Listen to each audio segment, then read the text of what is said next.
ওয়াল্লাযীনা জাহাদু ফীনা লানাহদিয়ান্নাহুম সুবুলানা ওয়া ইন্নাল্লাহা লামাআল মুহসিনিন।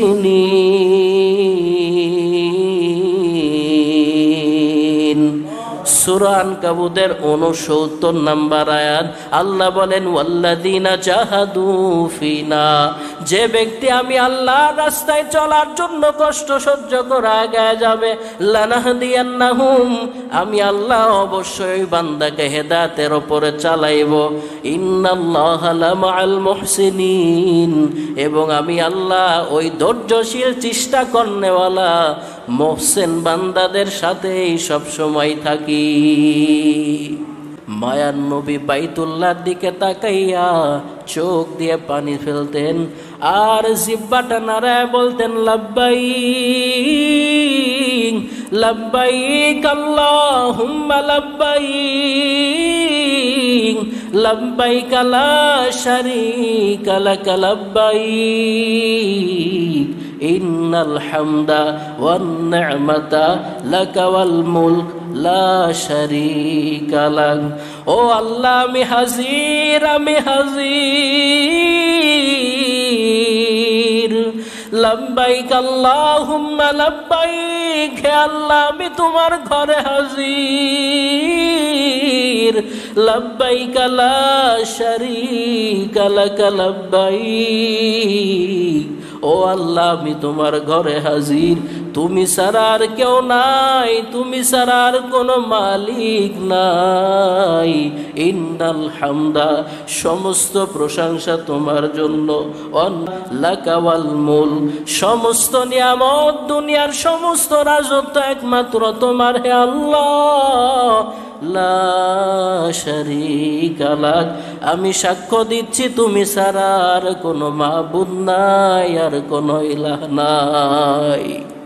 হজ ইসলামের পঞ্চম স্তম্ভের একটি অন্যতম স্তম্ভ। হজ শব্দের অর্থ হলো সংকল্প করা, ইচ্ছা করা। উমরা শব্দের অর্থও তাই। কিসের সংকল্প, কিসের ইচ্ছা করা? আল্লাহর উদ্দেশ্যে বাইতুল্লাহ জিয়ারতের ইচ্ছে করা। বাইতুল্লাহ মানে হলো কাবা ঘর। তাহলে বাইতুল্লাহ কেন জিয়ারত করতে হবে? কারণ আল্লাহর হুকুমে ভূপৃষ্ঠে জমিনের ভিতরে এই ঘরটার মতো সর্বশ্রেষ্ঠ কোনো ঘর নাই। আল্লাহ বলেন, ইন্না আউওয়ালা বাইতিন উযিআ লিন-নাসি লাল্লাযী বিবাক্কাতা মুবারাকা লাল্লাযী বিবাক্কাতা মুবারাকা ওয়া হুদাল লিল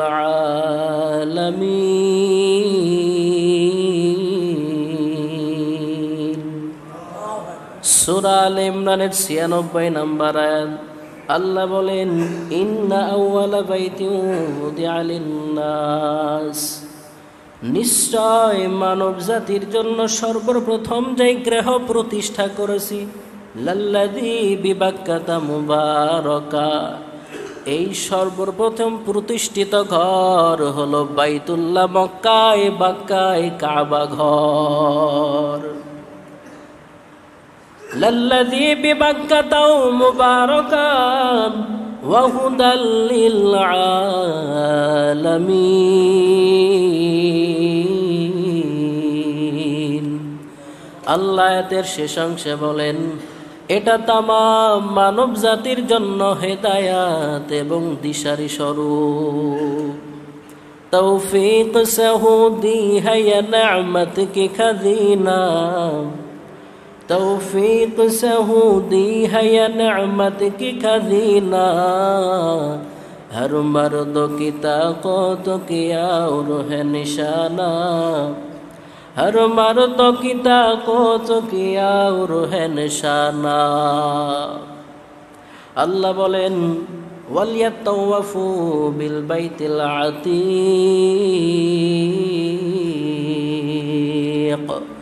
সূরা হজের 29 নম্বর আয়াতের শেষ অংশ। এ দুনিয়ার মুসলমান, যারা আমি আল্লাহর উপরে বিশ্বাস স্থাপন করেছো, ওয়ালিয়াতাওয়াফু, তোমরা সকলে তাওয়াফ করো, বিল বাইতিল আতীক, জমিনের ভিতরে সর্বপুরাতন সর্বোৎকৃষ্ট ঘরের তাওয়াফ। বুখারী শরীফের হাদিস 1549 নম্বর হাদিস। আল্লাহর নবী যখন হজ বা উমরার ইচ্ছা করতেন তখন আল্লাহর ওয়াদার অনুযায়ী বাইতুল্লাহ যাইতেন। বাইতুল্লাহ প্রবেশের সাথে সাথেই তিনি তালবিয়া পাঠ করতেন। আব্দুল্লাহ ইবনে ওমর রাদিয়াল্লাহু তাআলা আনহু বলেন, আমি আমার মায়ার নবীর সাথে থেকে থেকে হজ উমরা করার সময় দেখেছি মায়ার নবী বাইতুল্লাহর দিকে তাকাইয়া চোখ দিয়ে পানি ফেলতেন আর জিহ্বাটা নাড়ায় বলতেন, লাব্বাইক লাব্বাইক আল্লাহুম্মা লাব্বাইক লাব্বাইক লা শারীকা লাক লাব্বাইক ইন্নাল হামদা ওয়ান নি'মাতা লাকা ওয়াল মুলক লা শারীকা লাক। ও আল্লাহ, আমি হাজির, আমি হাজির। লাব্বাইক আল্লাহুম্মা লাব্বাইক, হে আল্লাহ আমি তোমার ঘরে হাজির। লাব্বাইক লা শারীকা লাক লাব্বাইক, ও আল্লাহ আমি তোমার ঘরে হাজির, তুমি ছাড়া আর কেউ নাই, তুমি ছাড়া আর কোনো মালিক নাই। ইন্নাল হামদা, সমস্ত প্রশংসা তোমার জন্য, লাকা ওয়াল মুলক, সমস্ত নিয়ামত দুনিয়ার সমস্ত রাজত্ব একমাত্র তোমার, হে আল্লাহ। লা শারীকা লাক, আমি সাক্ষ্য দিচ্ছি তুমি ছাড়া আর কোনো মাবুদ নাই, আর কোনো ইলাহ নাই। আল্লাহ বলেন, হে দুনিয়ার মানুষ, ওয়ালিয়াতাওয়াফু, তোমরা তাওয়াফ করো, বিল বাইতিল আতীক, পুরাতন ঘর কাবার তাওয়াফ করো। তাওয়াফ কেন করতে হবে? আল্লাহ অর্ডার দিয়ে বলেছেন। দলিল কি? সূরা হজের 29 নম্বর আয়াতের শেষের অংশ। হজ এবং উমরা অর্থ কি? হজ এবং উমরা অর্থ হলো ইচ্ছা করা। হজ কয় প্রকার? হানাফি মাযহাব অনুযায়ী হজ হলো 3 প্রকার। সময় খুব অল্প, বিস্তারিত ব্যাখ্যায় যাওয়ার সুযোগ নাই রে বাবা। হজ এবং উমরা আল্লাহ কেন দুনিয়াতে দান করেছেন? আল্লাহ সূরা আলে ইমরানের 96 নম্বর আয়াতের শেষে বলেন, এটা এমন একটা বরকতের ঘর, এমন একটা রহমত দিশারির ঘর। এই ঘরের ভিতর আসার পর প্রতি সেকেন্ডে সেকেন্ডে আল্লাহর রহমত বান্দার উপর নাজিল হতে থাকে। যেই ব্যক্তি হজ করে, হজ বের হওয়ার পর থেকে নিয়ে বাড়ি ফেরা পর্যন্ত কোনো গুনাহ করে না, আরাফার ময়দানে রাত্রি স্থাপন করে, সাফা মারওয়া তাওয়াফ করে, বাইতুল্লাহ প্রদক্ষিণ করে, এরকম ভাবে আল্লাহ যেগুলো বলেছেন ওগুলো যারা করে, এই ব্যক্তি যখন হজ করে বাড়ির দিকে ফিরে আসে, ওই ব্যক্তিটা ওই ব্যক্তির ন্যায় হয় যেই শিশু মায়ের পেট থেকে ভূপিষ্ঠ হলো, তার যেমন কোনো গুনাহ নাই, ওই হজ এবং উমরাকারীও তেমন নিষ্পাপ হয়ে বাড়িতে ফিরে যায়। এজন্য মায়ান নবী বলেন, যারা বাইতুল্লাহ হজ উমরাতে যায়, ওই ব্যক্তি যদি সহিভাবে হজ উমরা করে, তার বরকত কেমন জানো? ওই ব্যক্তিটা 40 দিন পর্যন্ত যেই দোয়া করে, আল্লাহ একটা দোয়াও ফিরায়া দেন না।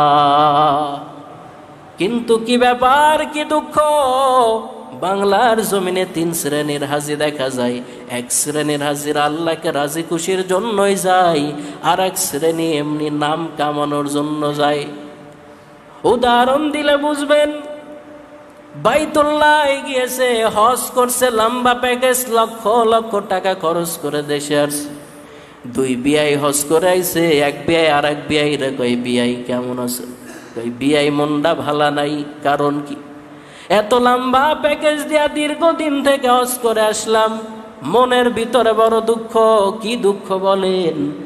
বলে এতদিন মক্কা মদিনায় থেকে হজ করে আসলাম, মনের শখ সবাই আমারে হাজি কয়া ডাকবে, কিন্তু কেউ দেখি আমারে হাজি কয় না। আর এক বিয়াই কয়, ও বিয়াই, আপনার চাইতে তো আমার দুঃখ কম না, আমার ঘরের বউ আমারে হাজি কয় না, কি করা যায়? বলে একটা বাজারের ভিতরে যাব, চা স্টলে বৈশা ডাক দিব, ও হাজি সাহেব বসেন, চা খান, চা খান, বসেন। আপনি আবার রাস্তার ওই কিনারা থেকে বলবেন, হাজি সাহেব ওয়েট করেন, আসতেছি আসতেছি। দুইজন এক হাজি কয়া ডাক দিব, মাঝখান দিয়ে অন্য মানুষ দেখে হাজি কওয়ার সিলসিলা শুরু হয়ে যাবে। কি দুঃখ! হাজি সাহেব হজ করে আইছে, জমিনের ভিতরে ধানের আল কাটতে গেছে, নেংটি একটা লাগাইছে কাঁচার উপরে, 20 নেংটি। পিছন দিক দেখ নাতি যাইতেছে, ডাক দেখ, কিও হাজি সাহেব সামাইকুম, এই কাজের সময় দেখো না, দেখো না এখন আমার নেংটি কোথায় আছে, হজ করে আইছে।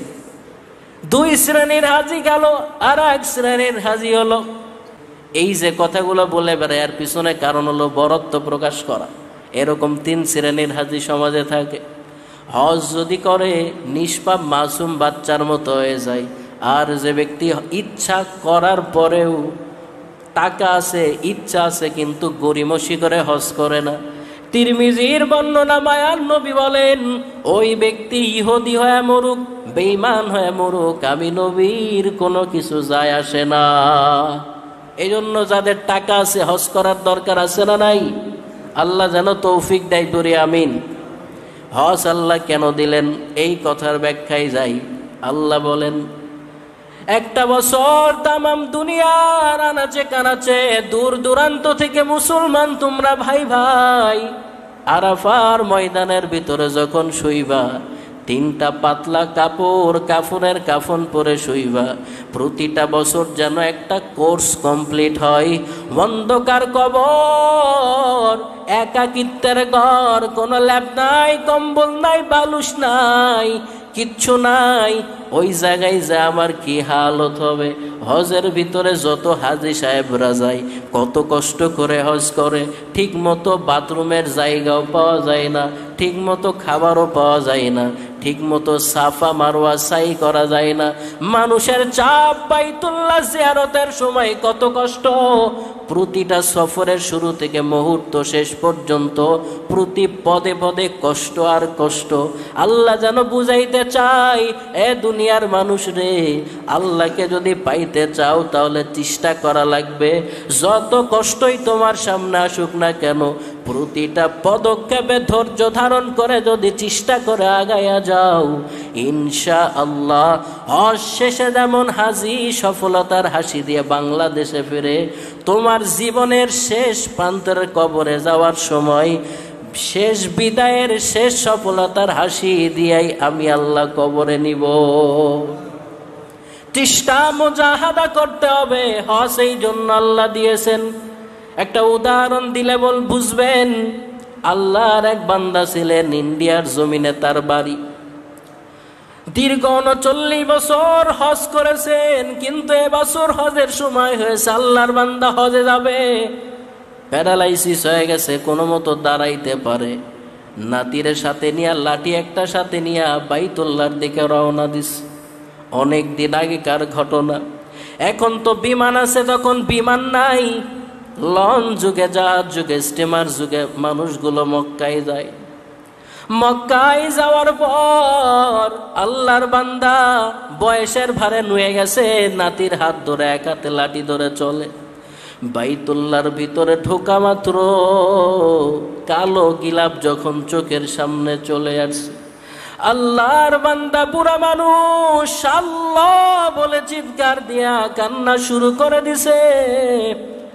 তাওয়াব করে আর বলে লাব্বাইক আল্লাহুম্মা লাব্বাইক।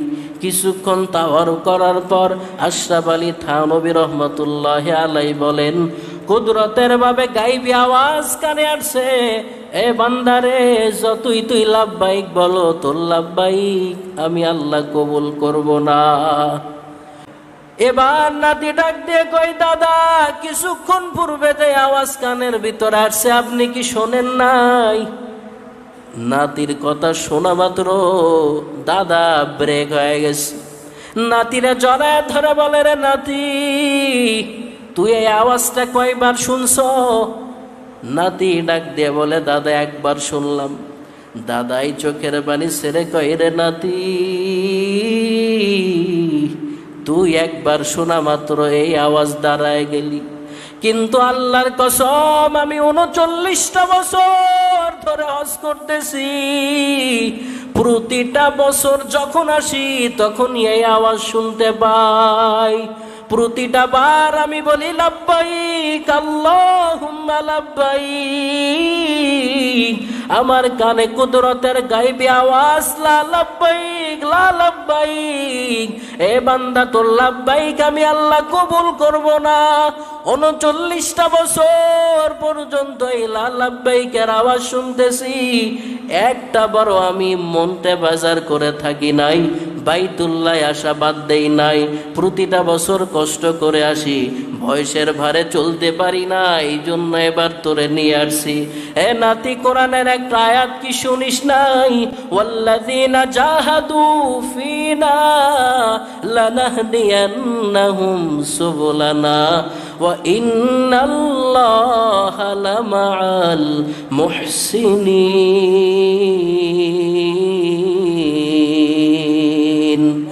সূরা আনকাবুতের 69 নম্বর আয়াত।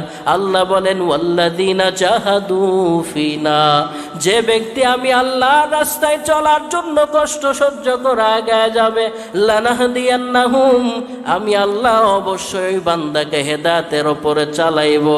ইন্নাল্লাহা লামাআল মুহসিনিন, এবং আমি আল্লাহ ওই ধৈর্যশীল চেষ্টা করনেওয়ালা মুহসিন বান্দাদের সাথেই সব সময় থাকি। লা হাওলা ওয়ালা কুওয়াতা कैसे बशर है, सूरत बुझे नाते मगर दम तो नहीं है। ভাইরা আমার, এই যে আজি সাহেব এত কষ্ট করলেন, চেষ্টা করলেন, পরিণাম ফল 40 বছর পর আল্লাহ তার হজ কবুল করে নিয়েছেন। শুধু কবুল করেই নাই, ওই বান্দা কবরে যাওয়ার পূর্বেই, মৃত্যুর পূর্ববর্তী সময় হাসি মুখে দুনিয়া থেকে বিদায় নিয়ে চলে গেছে। এটাই হলো চেষ্টার কাজ। কিন্তু কিসের হজ, কিসের উমরা? 5 ওয়াক্ত নামাজই তো আমাদের মাঝে নেই। কি কথা ঠিক না? এই জন্য ভাইয়েরা আমার, যাদের টাকা পয়সা আছে চেষ্টা করেন ইনশাআল্লাহ হজ উমরা করার জন্য। উমরা করতে বেশি টাকা লাগে না, মাত্র 1.5 লক্ষ টাকা হইলেই একদম ভিআইপি ভাবে উমরা করা যায়। হজের অনেক ফজিলত রয়েছে। হাজরা আসওয়াদের আলাদা ফজিলত, জমজম পানির আলাদা ফজিলত, আরাফার ময়দানে থাকার আলাদা ফজিলত। সময় নাই, সময় স্বল্পতার কারণে বলারও সুযোগ নাই। শুরু থেকে যেই কথাগুলো বুঝাইতে চাইলাম, পরিশেষে আমি সারমর্ম বলতেছি, যাদের উপরে হজ ফরজ তারা হজ করবেনই। যদি হজ না করেন বেঈমান হয়ে মারা যাবেন। এই কথা কার? আল্লাহর নবীর। আর যদি হজ করার মতো করতে পারেন বা উমরা করার মতো করতে পারেন, শিশু যেমন নিষ্পাপ হয়ে জমিনে আসে, আপনিও তেমন নিষ্পাপ হয়ে দুনিয়ার জমিনে ওই বাইতুল্লাহ থেকে ফিরার সময় ফিরে আসতে পারবেন। যতদিন থাকবেন যদি ওই খুলুসিয়াত নিয়ে থাকতে পারেন, ইনশাআল্লাহ জান্নাতি মানুষ হয়ে কবরে যাবেন। এজন্য ভাইয়েরা আমার, অন্তরে নিয়ত করেন, বেশি টাকা পয়সাও লাগে না।